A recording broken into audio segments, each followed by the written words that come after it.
على الاصوات في البرنامج. ناس كتير ممكن تقول ان الاصوات في البرنامج احسن منها. بص، مفيش حاجة اسمها أصوات أحسن من حد. آه أنا مثلا من وجهة نظري فلان أفضل من فلان في الوسط الفني، من وجهة نظرك العكس. وبعدين ما تقدرش تجيب أفضل صوت، ما حدش يقدر يحدد لحد النهاردة مين أفضل صوت في الوطن العربي مثلا علشان تجيبه يقيم أصوات.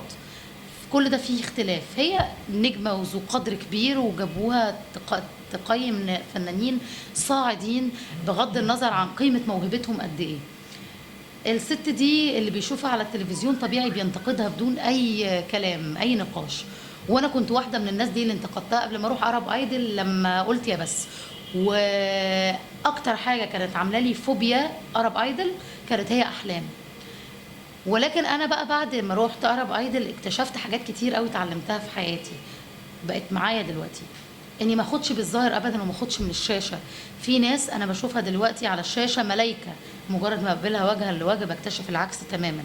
الست دي انا قلت قبل كده وهفضل اقولها بالمصري، ست غلبانه طيبه وبريئه جدا، بتتعامل بفطرتها اللي ممكن توديها في داهيه. ما بتعرفش تحسب حساب الكلام، وما بتعرفش تقول انا هخسر مين لو قلت الكلمه الفلانيه وهخسر مين لو قلت، ما بتعرفش تبقى دبلوماسيه في كلامها. بتتكلم بفطرتها وعلى سجيتها جدا، وده بيخسرها ناس كتير. واحيانا بتقول كلام بيبقى موجه لاشخاص بعينهم، ولكن لما بيتقال في العلن كل الناس بتفهم انه عليها، فده برضو بيبقى غلط. بس انا لما قابلتها هي لا، هي بتدعم المطربين. على فكرة الوحيدة اللي بتقف لمشتركين كتير بيغنوا كويس في لجنة التحكيم هي أحلام. يعني أنا ما افتكرش حد من اللجنة تاني بيقف للمطربين لما بيغنوا كويس، مش أنا بس، لا أي مطرب يعني، غير أحلام هي اللي بتقف لهم.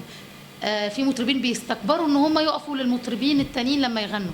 الست دي دعمتني ووقفت جنبي وانا ست زيها. يعني كانت ممكن تقول لو هي بالنوعيه دي لا ما تدعمش بنات وما تدعمش كده، لا بالعكس خالص.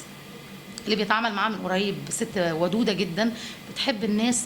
هي عندها، انا عندي عليها ملاحظات ان هي بتتعامل على سجيتها زياده عن اللزوم في وسط لازم الواحد يحسب حساب الكلمه اللي بيقولها. دي المشكله. انا واحده من الناس، انا كان في ناس كتير بالنسبه لي هم اهرام في الفن، والاهرام دي وقعت تماما لما قابلتها على الحقيقه وخذلوني.